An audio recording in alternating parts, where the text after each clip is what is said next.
la prédication, tout ça, ça intervient, mais pas dans le cadre où on vous dit, tu vois ce que tu es devenu, c'est moi. Non, ça intervient par rapport à la parole de Dieu que tu reçois, que tu grandis, et c'est comme ça. Parce que si vous n'avez jamais entretenu une conversation avec Dieu, une relation avec Dieu, quand vous vous retrouverez le jour de la mort, qu'est-ce que vous direz à Dieu? Si vous n'avez jamais entretenu une relation avec lui, le jour de la mort, qu'est-ce que vous direz à Dieu? Il va vous poser la question. On se connaît? Toi, tu lui répondras quoi? Oui, je te connais. Tu lui répondras, je te connais. Parce que tu le connais. Je t'ai entendu parler. Tu seras devenu, tu ne sauras pas que c'est lui Jésus, parce que tu ne le connais pas. Si tu n'as jamais eu un entretien avec lui, tu vas le connaître comment? Tu penses que quand tu le verras, on va écrire « Voici Jésus ». Il se présentera devant toi. Maintenant, quitte à toi de savoir si c'est lui ou non. Lui et les anges, ils sont semblables. Comment tu sauras que c'est lui? Et puis, tu te présentes là. Lui, il est comme, je ne sais pas, le sérum de vérité multiplié par 1 milliard. Tu le regardes, tu vas dire tout ce que tu as dans ton cœur. Mais non, tu n'as jamais entretenu des liens avec lui. Tu te présentes devant lui, tu vas lui dire que je te connais. Comment tu vas lui dire je te connais?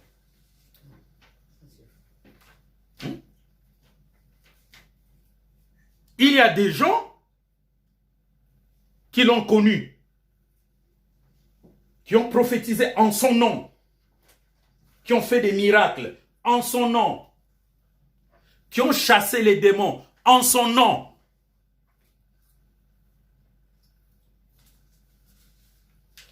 Il leur dira, retirez-vous de moi, vous qui commettiez l'iniquité.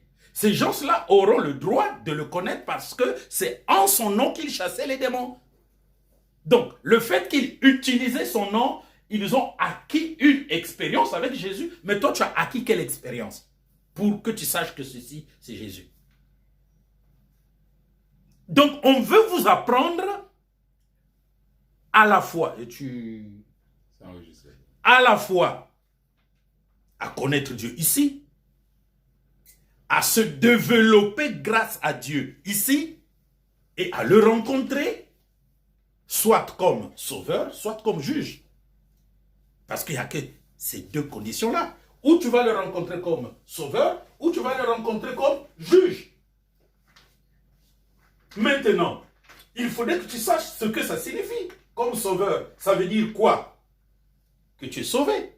Mais comme sauveur, il faudrait que tu lui présentes une prestation de sauver. Parce que il faut que ta stature de sauver soit là. Si tu mourrais aujourd'hui, là, on va te parler de tout ce qu'on va te parler. On te met dans un cercueil. Tout ce qu'on t'a mis, les vêtements blancs, quoi, on met dans un cercueil, ça n'apparaîtra pas là-bas. Ce qui doit apparaître là-bas, c'est une âme. Maintenant, l'âme qui va apparaître devant le Seigneur, c'est une âme sauvée. Parce qu'une âme qui n'est pas sauvée n'apparaîtra même pas devant le Seigneur. Car dès que tu meurs, avant même qu'on te mette dans un cercueil, si tu n'es pas sauvé, un ange se présente devant toi. Le jour où le souffle se coupe, parce que quand on rend le souffle, c'est l'âme qui sort. Donc, dès que tu rends le souffle, l'âme, la première des choses que l'âme va voir, ce n'est pas comme on vous dit, j'ai vu un couloir, tout ça. C'est des histoires que les hommes fabriquent qui ne sont pas morts, mais qui sont dans le coma. S'ils voient des couloirs, ils voient des visages des gens, ils voient des couloirs ténébreux, tout cela parce que leur cerveau marche encore, parce que leur âme imagine encore des choses. Et c'est ce qu'ils viennent nous dire ici. Ils peuvent vous dire, je suis parti dans un couloir jusqu'à ce que je suis parti voir le Seigneur Jésus. Il était blanc de lumière, tout ça. Tant que l'âme n'était pas sortie, toutes ces expériences-là ne sont que des expériences qui se passent en lui. Donc, le Seigneur Jésus plein de lumière qu'il a rencontré, c'est pas le Seigneur Jésus, c'est ce qu'il se fabrique lui. C'est ce qu'il a entendu, c'est ce qu'il s'est imaginé. Parce que quand quelqu'un rend l'âme, le fait que l'âme est sortie, le cerveau s'arrête net. Le cerveau s'arrête net. Pourquoi? Parce que l'âme est dans le cerveau de l'être humain. L'âme est dans le cerveau de l'être humain. Donc, toute la fonctionnalité de l'âme est dans la fonctionnalité du cerveau. Les matières avec lesquelles sont faits le cerveau, ce sont les mêmes matières avec lesquelles sont faits les intestins. C'est pourquoi il y a des scientifiques qui vous disent que nous avons deux cerveaux. L'un derrière là, le crâne, et l'autre dans les boyaux. En fait, c'est vrai, parce que les matériaux avec lesquels le cerveau est fait, c'est le même matériau avec lesquels nos intestins sont faits. En l'être humain, il y a deux choses capitales. Ce qu'il y a derrière la tête et ce qu'il y a dans le ventre. Nous sommes esclaves du ventre. Et si tu es esclave du ventre, tu dois faire un gros effort pour ne plus être esclave du ventre. Parce que ce que tu fais de ton ventre, c'est ce que tu seras.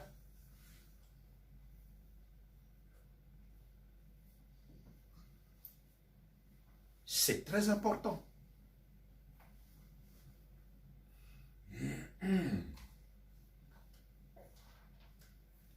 Qu'est-ce que Jésus a dit? Qu'est-ce qui souille l'homme? Ce qui entre en lui. Non, ce qui sort de lui. C'est ce qui sort de lui. Et non ce qui entre. N'est-ce pas? Conséquemment, le Seigneur Jésus est en train de vous montrer que notre relation avec le ventre est une relation très, très importante. Ce n'est pas ce qui entre dans le ventre qui souille, mais ce qui sort du ventre. Donc tout est là.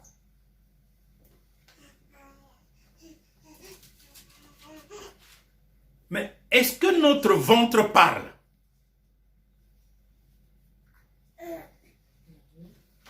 Non, notre ventre ne parle pas. Conséquemment, ce qui sort de notre ventre est spirituel. Et vous le savez. Mais qu'est-ce que Jésus était tenté de nous dire? Est-ce que, non, mon ventre parle? Mais oui, ton ventre parle.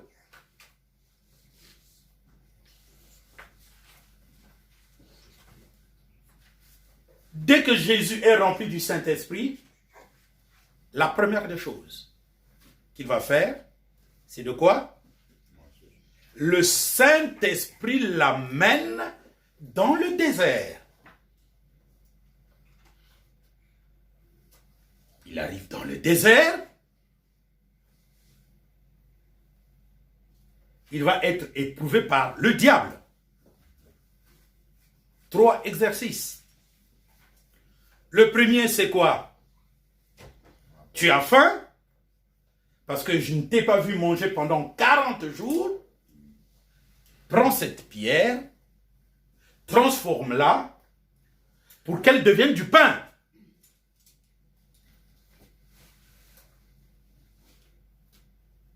N'est-ce pas? Donc, Jésus devait répondre par rapport à ce qu'il y avait dans son ventre.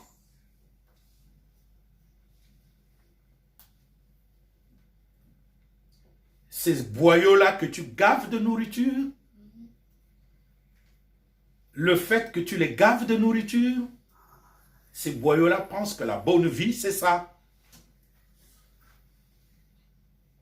Donc, ils vont répondre par rapport à ça. Et quand Jésus dit, il est écrit, l'homme ne vivra pas seulement de pain, mais de tout ce qui sort de la bouche de Dieu, dans Deutéronome chapitre 4, dans Deutéronome chapitre 8, il est en train d'exprimer ce qu'il y a comme sagesse dans son ventre. Donc, c'est les matériaux de l'âme qu'il y a dans le ventre qui sont en train de s'exprimer. Jésus dit que tous les problèmes proviennent de là. Vous ne savez pas pourquoi.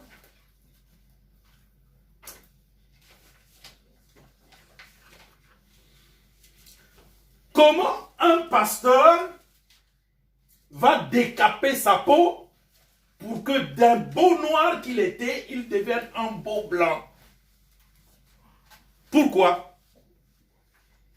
Mais c'est parce que son ventre lui dit qu'il faut que tu apparaisses comme un blanc, comme ça les gens vont croire en toi, parce qu'il vit dans un environnement d'hommes noirs qui pensent que le blanc, c'est la sainteté.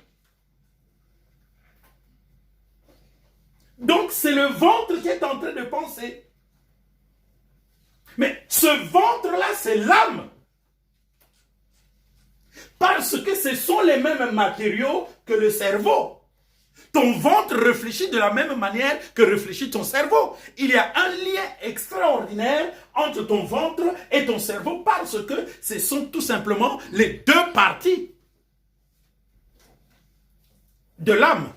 Tout comme notre corps a une tête, des membres et comment on appelle ça le tronc, eh bien l'âme aussi est composée de deux. Les matériaux qu'il y a dans les intestins et les matériaux qu'il y a dans le cerveau. Ils cohabitent ensemble.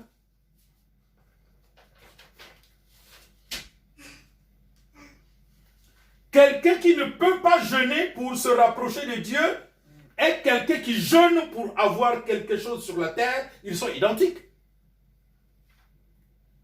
Parce que jeûner, c'est pour se rapprocher de Dieu. Même quand il faut jeûner pour avoir une guérison. Il y a des apôtres, 9 apôtres qui n'ont pas pu guérir un malade. Jésus leur a dit, vous n'avez pas pu guérir ce malade parce que vous étiez incrédules. Et il dit encore, seulement ce genre de délivrance ne peut être produit que par le jeûne et la prière. Pourquoi le jeûne et la prière?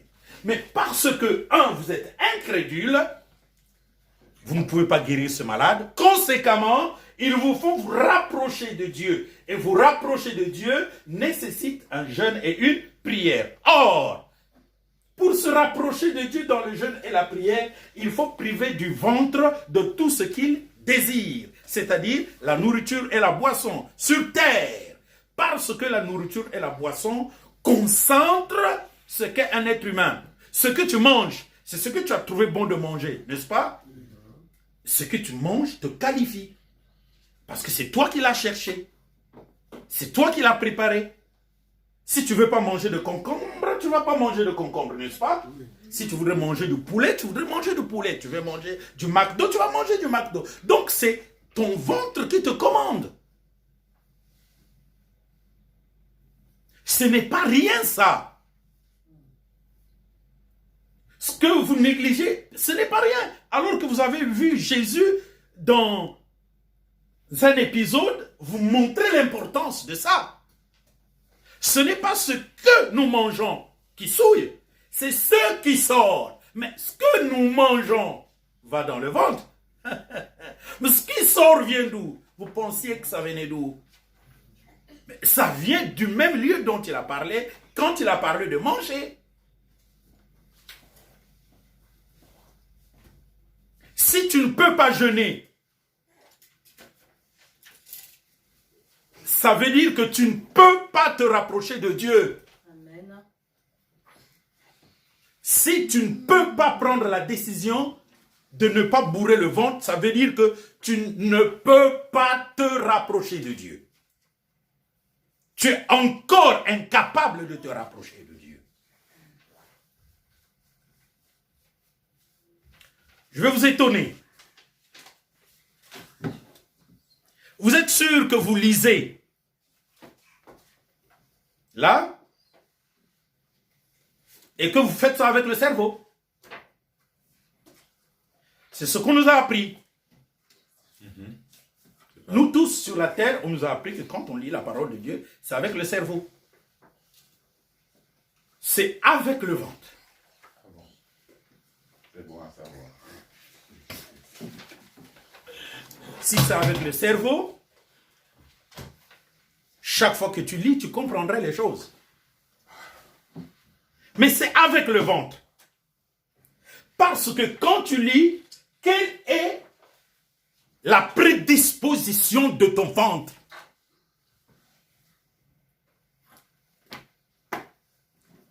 Tous les 5 sens que nous avons, la vue, le toucher, l'odorat, l'ouïe. Le dernier, c'est lequel? Le goût ou bien le goûter? C'est un sens, hein? Donc le... C'est un sens. Le goût. D'accord? C'est un sens. Quel est le patron de ça? Le goût. On nous a dit que c'est le cerveau. Or, le patron de ça, je viens de vous l'apprendre, le ventre. Il n'y a aucun lien avec ça et notre cerveau.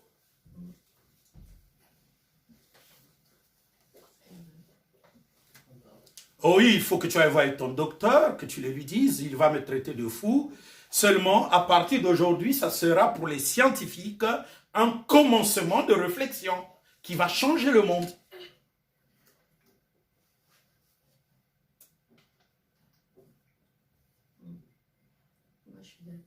C'est Jésus-Christ qui me l'a enseigné. Donc, c'est entre vos chercheurs qui n'ont pas encore atteint la perfection de la connaissance de ces choses et Jésus-Christ, le créateur de l'être humain.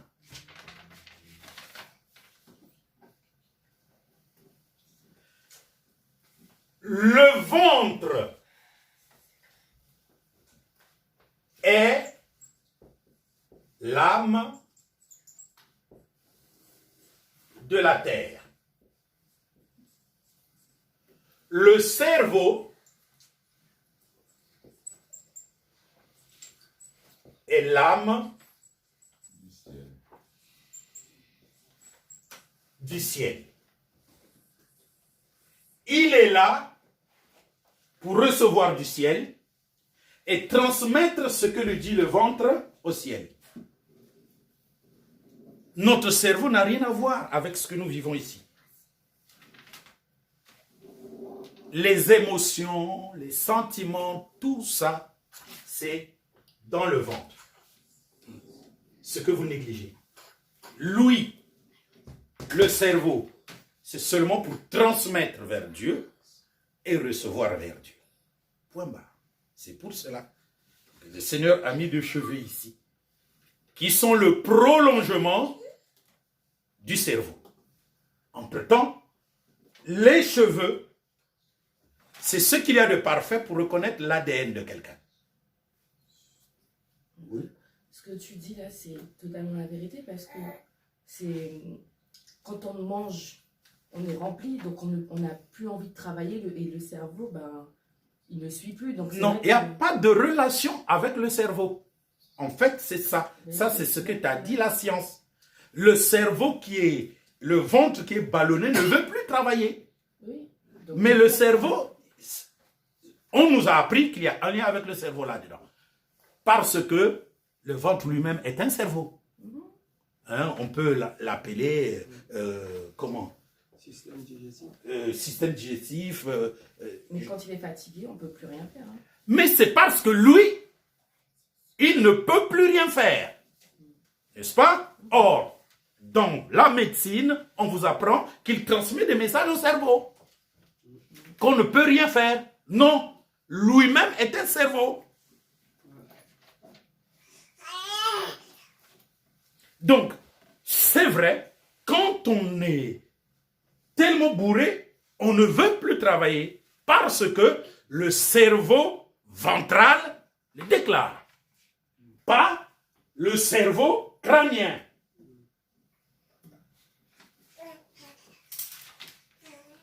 Chacun s'adresse très bien à Dieu. Celui-ci, il s'adresse directement à Dieu. Et celui-là, il s'adresse aussi directement à Dieu. On pense que c'est lui qui doit donner les informations ici. Non. Non. Celui-ci s'occupe des relations ciel-terre. Celui-ci il s'occupe de toi ici. Donc, quand lui, il est bourré, c'est pas bon. Quand lui, il est vide, c'est très bien. Il est vide. Il veut être rempli de la relation avec Dieu. Ça lui donne le temps de parler avec Dieu.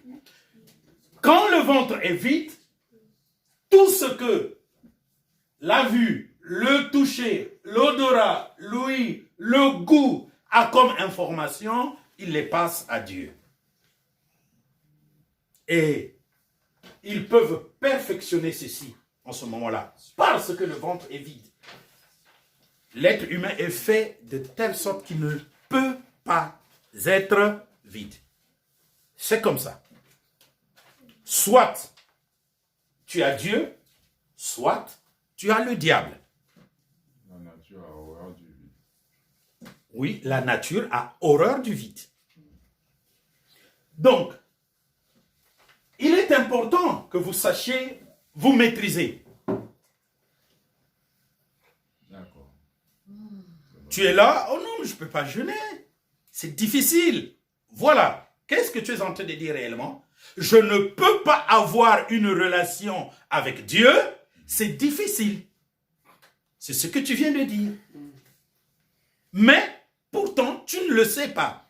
Mais en réalité, en vérité, c'est ce que tu as dit.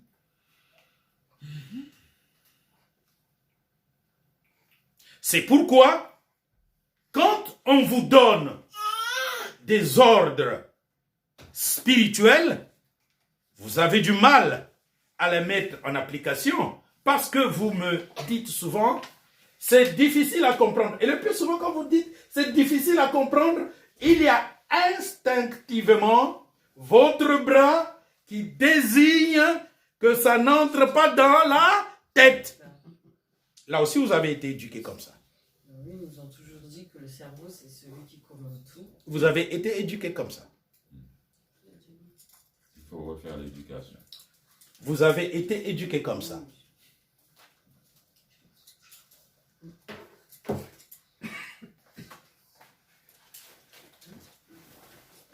Vous avez été éduqué comme ça. Alors, je vais vous dire quelque chose qui va vous étonner, mais pourtant qui est la vérité. Quand ce corps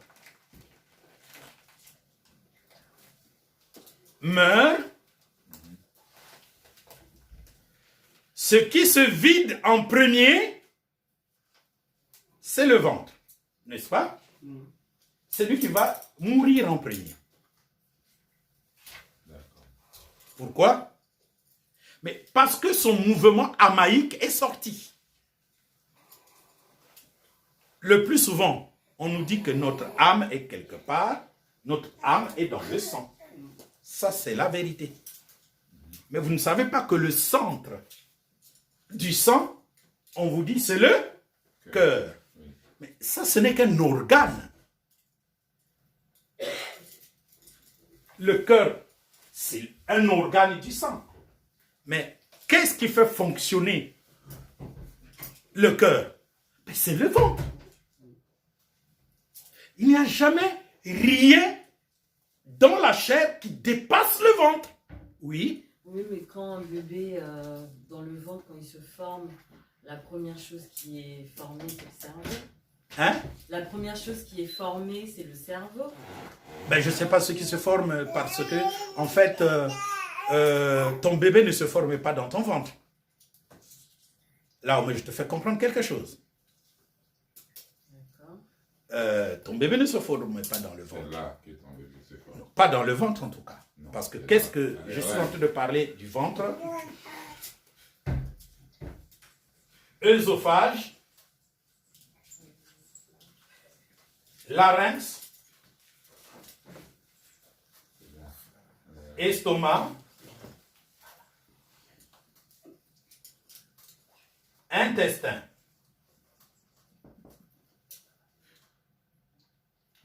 Le côlon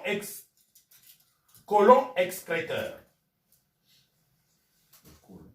Excréteur, bon, j'utilise le côlon excréteur pour ne pas dire le mot. Parce que les enfants qui sont ici vont me dire que c'est un gros mot. Donc vous avez compris au moins. L'organe excréteur. C'est ça le ventre. Le pancréas, tout ça, c'est annexe pour que l'estomac fonctionne très bien. Donc voilà. L'œsophage, le larynx, Le foie. l'estomac. Ah ouais. Le foie, le pancréas sont extérieurs pour le bon fonctionnement De tout ça. de leur maître qu'on appelle le ventre. Le ventre. Eh ben.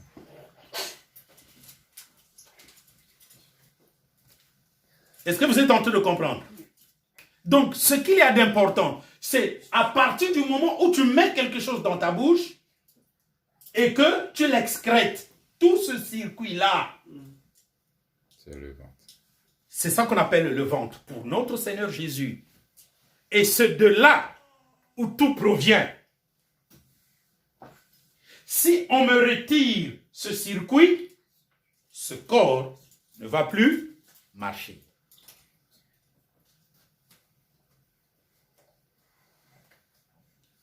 Dans tous les mouvements que nous réalisons, c'est lui le centre. Il fait un travail que vous ne pouvez pas comprendre. C'est lui le centre, c'est lui l'énergie.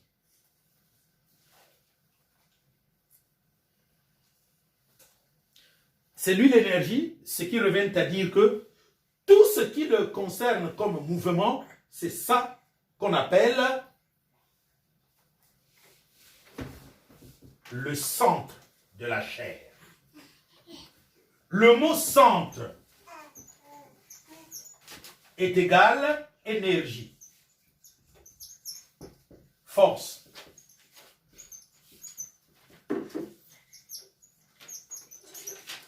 Pouvoir. Quand la Bible dit « Et l'Éternel planta au milieu du jardin un arbre de vie », c'est un symbole qu'il prend. Je me fais comprendre? C'est un symbole qu'il prend. Il voulait dire que ce qui est central dans l'humanité, c'est l'arbre de vie. Et aujourd'hui, pour tous les enfants de Dieu, quelle est leur force? Quel est leur pouvoir? Quelle est leur puissance? Vous pouvez me répondre? Le Seigneur Jésus-Christ. Le Seigneur Jésus-Christ. C'est lui notre pouvoir. C'est lui notre force. C'est lui notre puissance. Donc, pouvoir, force, puissance, c'est l'énergie.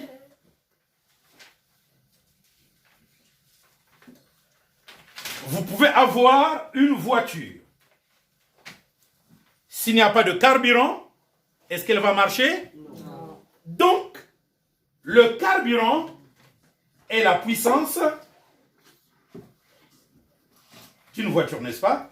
Vous avez compris. Quelle est la puissance d'un être humain? C'est son ventre. Le gars continue de dire, c'est le cœur. Le cœur. Le cœur et le sang, c'est la même chose. Le cœur et le sang, c'est La même chose. la même chose. Parce que le cœur, le sang, les artères, les aortes, tout ça, c'est pour faire vivre le sang à travers tout le corps.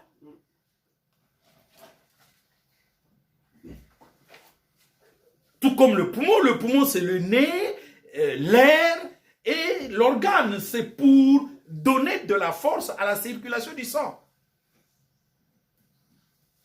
Mais il y a quelque chose qu'il y a dans le ventre que vous ne pouvez discerner. C'est là où tout est. Parce que c'est le dépotoir de ce qui manque au corps pour que le corps vive. Il faut manger, il faut boire pour que tout le corps vive. Et quand ça arrive dans le ventre a une faculté pour prendre ce qu'il y a de meilleur et envoyer dans le corps, tout le corps, et jeter ce qui n'est pas important. Mais qu'est-ce qui fait faire ces mouvements-là pour broyer la nourriture? Tout ça, il y a un mouvement. Il y a une industrie là. Voilà, il y a une énergie, et cette énergie-là, c'est la partie de l'âme pour cette chair. C'est tellement important que ceux qui font des recherches ne voient pas ça. Parce qu'on ne peut pas le voir. Ils vont prendre le corps humain, ils vont voir qu'est-ce qu'il y a, qu'est-ce qui tire, par exemple, l'oxygène, n'est-ce pas? De la nourriture qui est entrée pour envoyer dans le sang. C'est tout ce qu'ils peuvent voir. Mais qu'est-ce qui fait le mouvement? Qu'est-ce qui fait le mouvement? En fait, on ne s'en rend compte qu'à la mort de quelqu'un. À la mort de quelqu'un, il faut que l'âme sorte dans un dernier souffle. Oui, et là, il n'y a plus de mouvement. Et là, le ventre commence à mourir, premièrement. Parce qu'il a- Les autres organes vont continuer de vivre. Vont continuer de vivre. Et l'organe qui va vivre longtemps, C'est le cerveau. c'est le cerveau. Et oui. Le cerveau va vivre longtemps parce que même quand il a pourri, il existe toujours. Les cheveux, on dirait. Les cheveux Et c'est continuent pourquoi à pousser. les cheveux continuent de se rallonger, ainsi que les ongles. Les ongles aussi continuent. Pourtant, il n'y a plus rien. Il n'y a plus rien. Or, vous ne savez pas que ce qu'il y a dans les ongles là, c'est ce qu'il y a dans le cheveu et c'est ce qu'il y a à l'intérieur du cerveau. Même si le cerveau est pourri, il est toujours là. Il continue à faire pousser et les cheveux et les ongles. Même si on est Alors que tout ce que vous avez comme chair, comme vent, c'est dans le ventre qu'on commence à mourir. Parce que le souffle est sorti. Et le reste après. Quand il n'y aura que os, ça sera les ongles qui resteront et les cheveux qui continueront de pousser.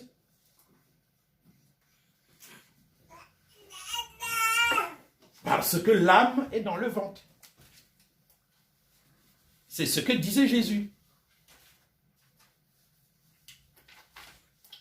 Il est en train de nous parler de péché et de sainteté en disant ce n'est pas ce qui entre qui souille, qui fait péché, mais ce qui sort qui fait péché. Ce qui entre va où? Dans le ventre. Dans le ventre. Donc ce qui sort provient d'où? Du ventre. Du ventre. Donc la science doit faire encore des grandes recherches pour commencer à voir les choses dans ce sens. Et beaucoup de choses seront découvertes. Surtout sur les choses qui ne parviennent pas à comprendre, à savoir l'âme d'un être humain. Tous les mouvements qu'il y a à partir de ta bouche jusque dans ton côlon excréteur, c'est l'âme qui les fait faire. Ce n'est pas le corps qui fait faire ces mouvements. On peut nous dire, il y a des bactéries dans l'intestin, dans... Oui. Qu'est-ce qui les fait bouger? Ça, il ne peut pas vous le dire. Parce qu'ils vont faire l'anatomie complète de ce qu'il y a dans le ventre, mais ils ne nous font pas l'anatomie complète de ce qu'il y a d'invisible dans le ventre. L'âme qui fait faire tous les mouvements. L'âme centrale, c'est le ventre. Le cerveau, c'est l'âme, je veux dire, extérieure. Le ministère de l'intérieur d'un être humain, c'est le ventre. Le ministère des relations extérieures, c'est le cerveau.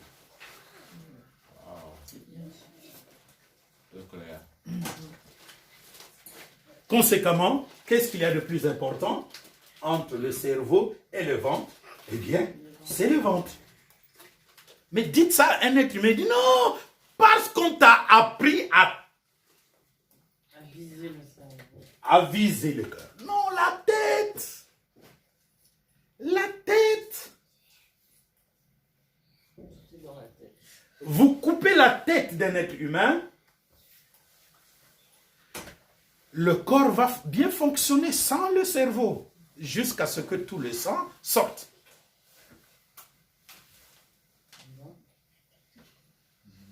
Oui, quoi. Il y a des En fait, mouvements, c'est le sang qui nourrit les... il meurt, mais il y a des S'il y a mouvements. plus de sang, il y a Non, la vie, elle est là. Ah, La preuve, là, je vous ai dit, vous coupez la tête, vous ne comprenez même pas. Mais quand quelqu'un est dans un régime végétatif, il peut faire 6 ans.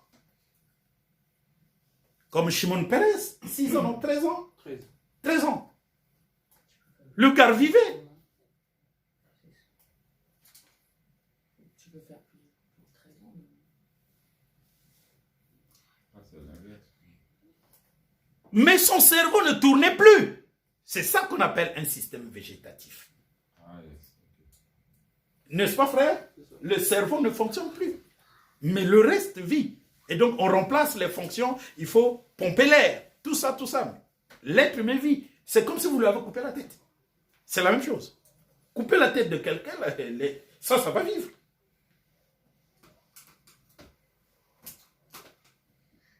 Pourquoi? Mais parce que l'âme est à l'intérieur.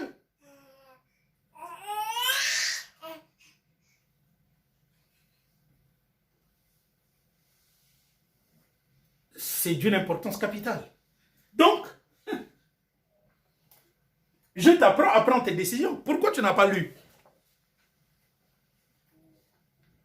À cause du ventre.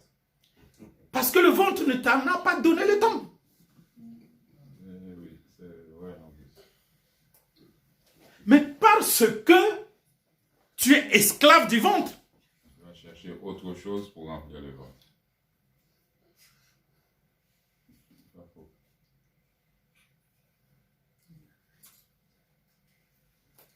Parce que tu es esclave du ventre. Tous les mouvements que tu fais, c'est pour le ventre.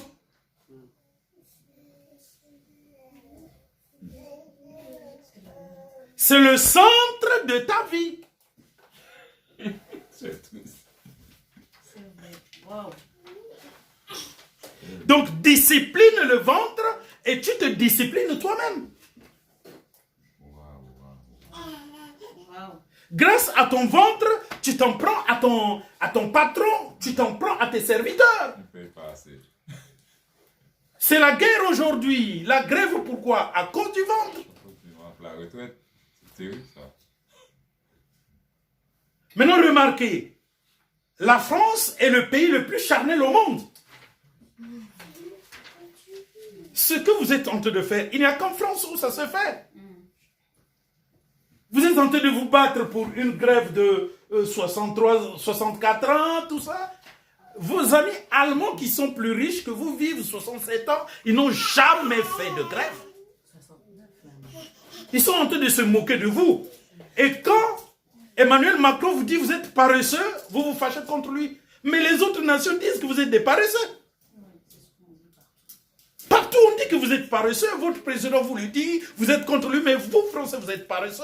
La preuve, vous préférez faire des pertes financières pour une décision qui finalement sera adoptée. Donc vous perdez le temps aux gens. Les Français, c'est des bavards. Et c'est ce qu'il a communiqué aux Congolais. Ben, c'est de Tous leur les faute, pays, hein. c'est eux qui ont Ils sont passés. C'est de leur faute. C'est eux qui nous ont- Vous comprenez? Donc vous devez faire une révolution de conscience en vous.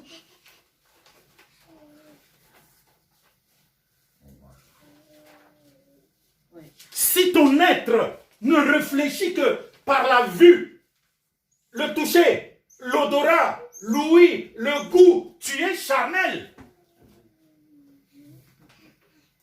Si tu utilises la Bible pour gagner ces choses, tu es charnel. Tu veux te marier, jeûne et prie. Est-ce que Dieu vous a dit que pour vous marier, il faut jeûner et prier? Non.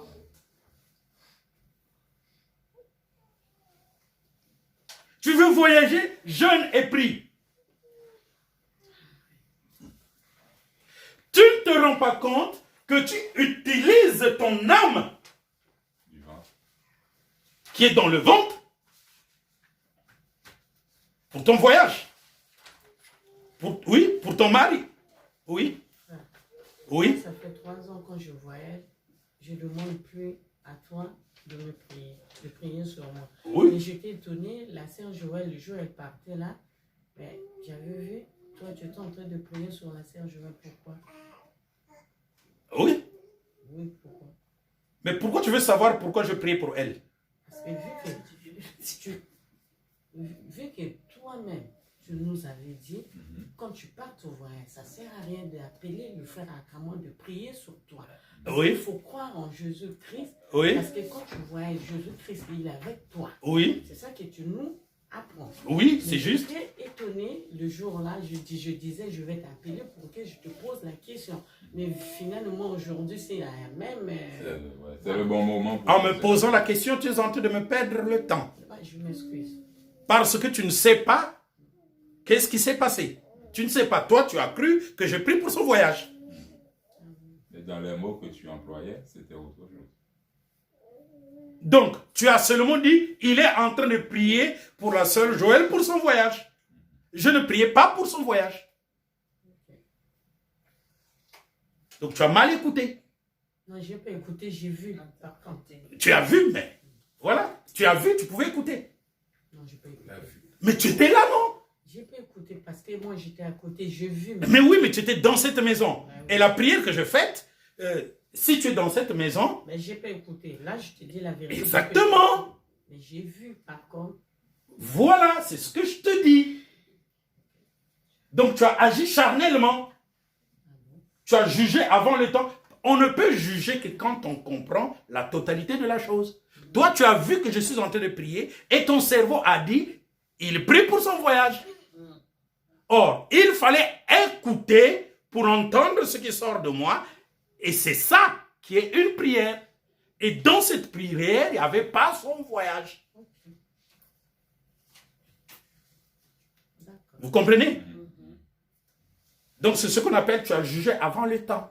C'est-à-dire que tu n'as pas jugé en comprenant la totalité de ce qui s'est passé. Tu as vu et tu as imaginé par ta vue. C'est pas bon. Il fallait entendre. Et si tu as entendu, je n'étais pas en train de prier pour son voyage.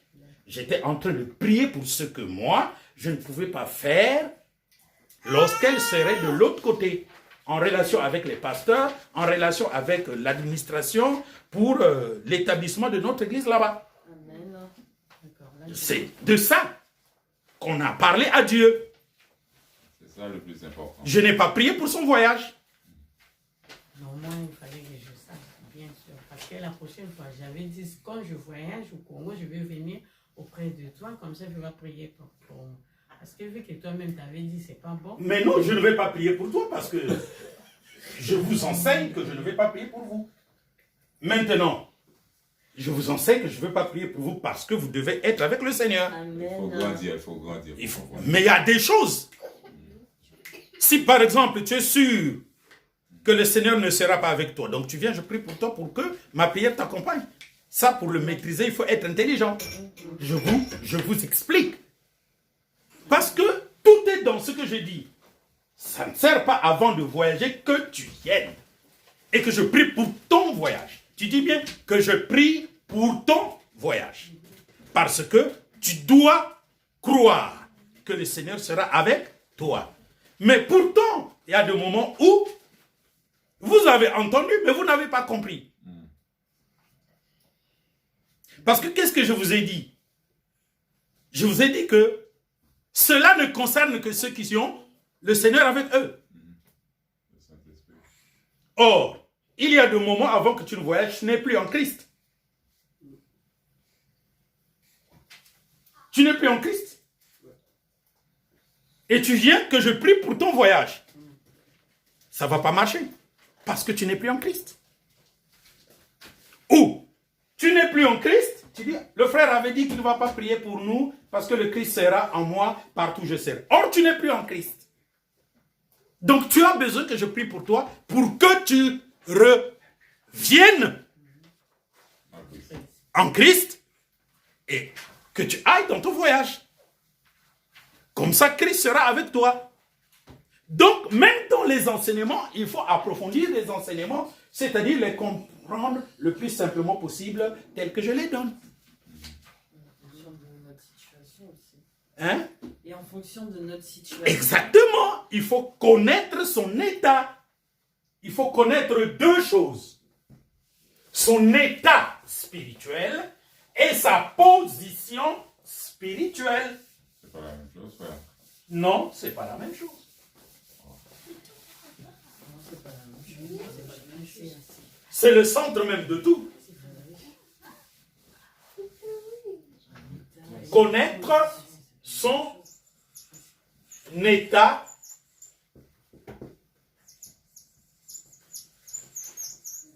spirituel et sa position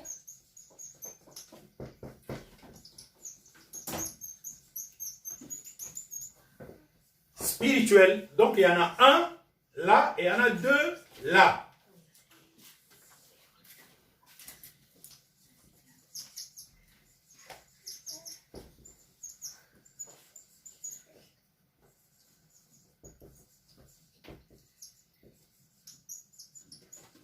Pour celui ou celle qui est en Christ, deux choses importent. L'état spirituel et la position spirituelle.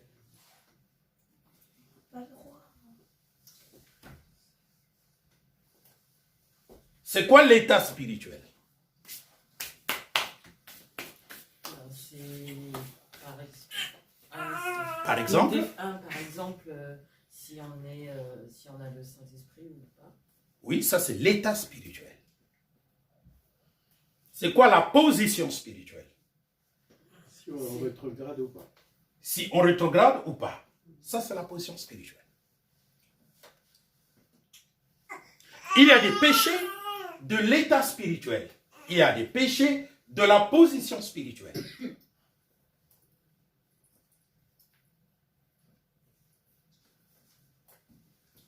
Parmi les deux, il y a un qui est mortel et un autre qui n'est pas mortel.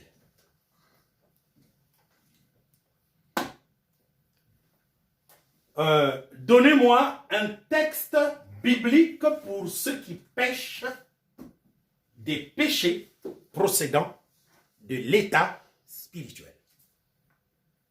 Et donnez-moi un groupe, un ou deux textes bibliques pour ceux qui pêchent d'un péché procédant de la position spirituelle. Waouh! Si vous me lisez, si vous m'écoutez, C'est facile. c'est facile. D'accord. Je vais donner le texte de Jean 3, 1 Jean 3. Cherchez dans les épîtres, pas dans les évangiles. Vous ne trouverez pas dans les évangiles. 1 Jean, j'ai dit. 1 Jean. 3. Ah oui, 1 Jean 3. Non, c'est dans 1 Jean 3. je crois qu'il a dit quelque chose par rapport au péché. Il y a un péché qui n'est pas pour la mort, mais c'est pas pour ceux Ça, qui c'est ont prié. 1 Jean chapitre 5, versets 14 à 15. Alors, le texte que tu vas nous prendre pose la question que je viens de vous poser. Parce qu'il y a un péché qui mène à la mort, il y a un péché qui ne mène pas à la mort. Donc il y a un péché pour l'état spirituel, il y a un péché pour la position spirituelle. Mais entre-temps, lis d'abord 1 Jean chapitre 5, 14 à 15. 1 Jean 14 à 15.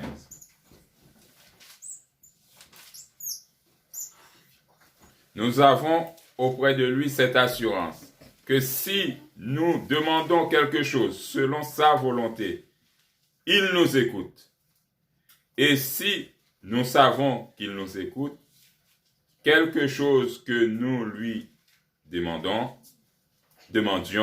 nous savons que nous possédons la chose que nous lui avons demandée. Ça, c'est le verset. 14 à 15, tu m'as dit. Allez jusqu'au verset 16. Va jusqu'au verset 16. Alors, si quelqu'un voit son frère commettre un péché qui ne mène point à la mort, qu'il prie, et Dieu donnera la vie à ce frère. Il la donnera à ceux qui commettent un péché qui ne mène point à la mort.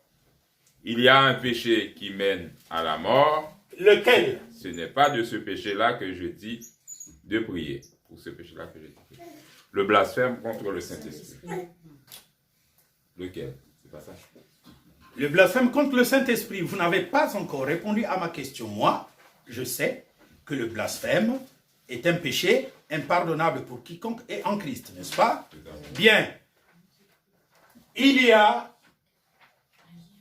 un état spirituel pour celui qui est en Christ et il y a une position spirituelle pour celui qui est en Christ. Okay. Donnez-moi un texte de la Bible qui nous présente les péchés que l'on commet par rapport à l'état spirituel.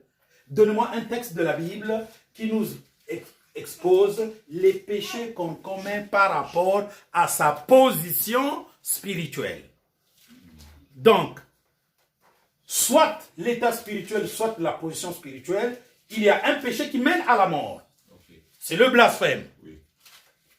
Soit dans l'état spirituel, soit dans la position spirituelle, il y a un péché qui ne mène pas à la mort, pour lequel on peut prier et le Seigneur pardonne la personne.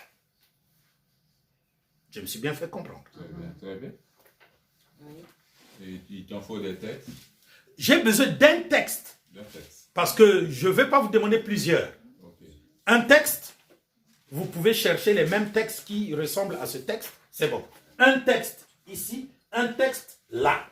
Un texte ici, un texte là. D'abord, et puis me dire, entre ça et ça, les péchés d'ici, les péchés de là, quels sont les péchés qui conduisent à la mort, quels sont les péchés qui ne conduisent pas à la mort.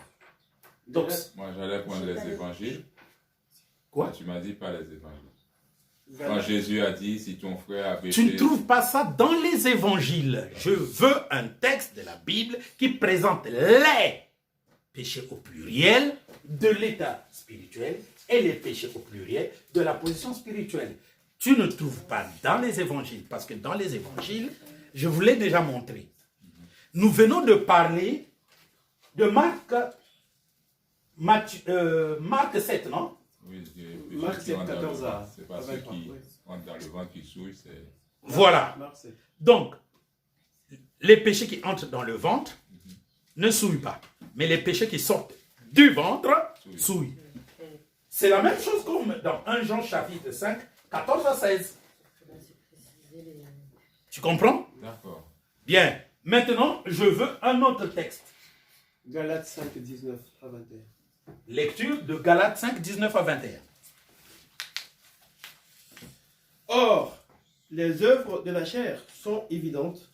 Ce sont la débauche, l'impureté, le dérèglement, l'idolâtrie, la magie, les rivalités, les querelles, les jalousies, les animosités, les disputes, les divisions, les sectes, l'envie, l'ivrognerie, les excès de table et les choses semblables.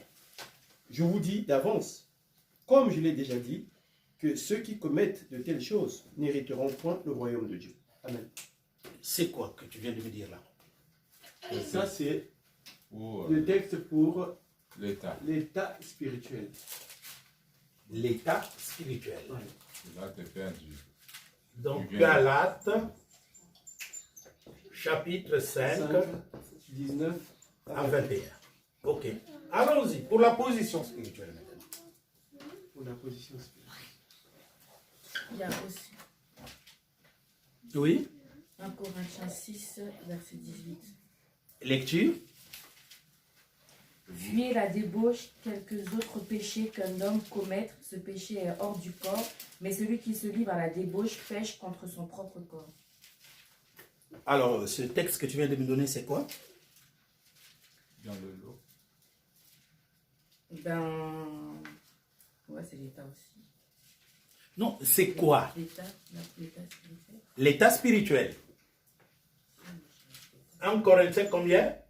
6, verset 18. 18.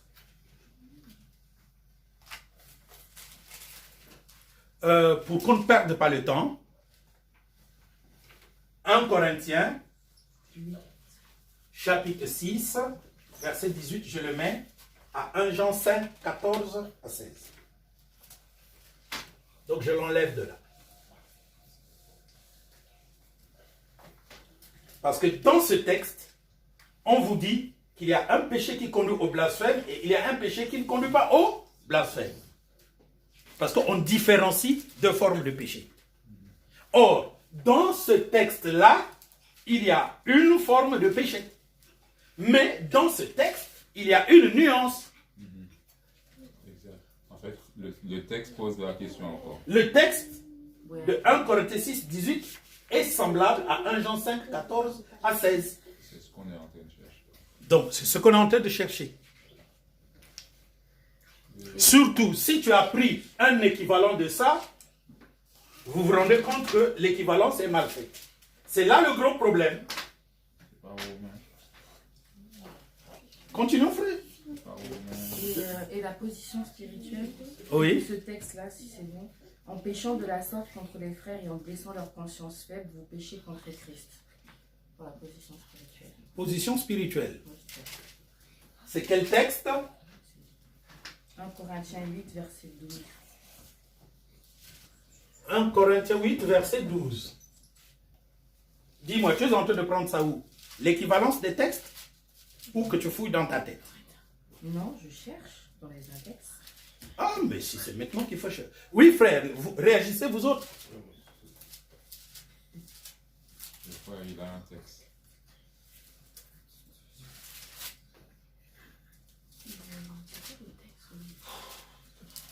Je sais plus le texte quand Pierre, pour la position spirituelle, quand Pierre il disait à Jésus que tu ne mourras pas et que Jésus dit ailleurs de moi.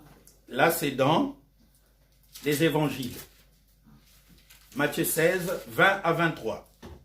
Ah, ben ça, c'est la position. Comme ils ne se sont pas souciés de connaître Dieu, Dieu les a livrés à leur sens réprouvé pour commettre toutes choses indignes, étant remplis de toute espèce d'injustice, de méchanceté, de cupidité, de malice, de plein d'envie, de meurtre, de querelle, de ruse, de malignité, rapporteurs médisants, impies, arrogants, hautains, fanfarons, ingénieux au mal, rebelles à leurs parents, dépourvus d'intelligence, déloyaux, d'affection naturelle, de miséricorde, et bien qu'ils connaissent le jugement de Dieu, déclarant dignes de mort ceux qui commettent de telles choses, non seulement ils les font, mais ils approuvent ceux qui les font. Romains 1, tu as commencé au verset 20 combien? 28 à 32. 28 à 32. Donc pour toi, c'est la position spirituelle. Oui, parce que on voit bien que la personne dégrade au fur et à mesure. C'est le rétrograde. C'est ça, non? Oui, frère. Moi, je dirais Hébreux 6, 4 à 8. Oui, Hébreux 6, 4 à 8, c'est quoi? On est dans la position. Hébreux 8. Hébreux 6, 4 à 8.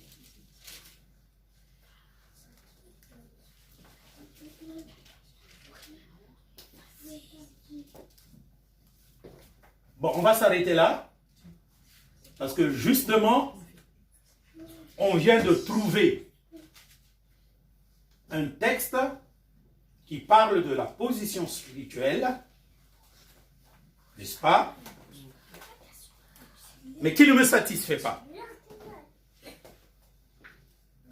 Pas de hébreu là. Ça parle de la position. Amen. Mais ici, ça explique la position. Mais ça ne me parle pas des péchés. Donc, ce que je suis en train de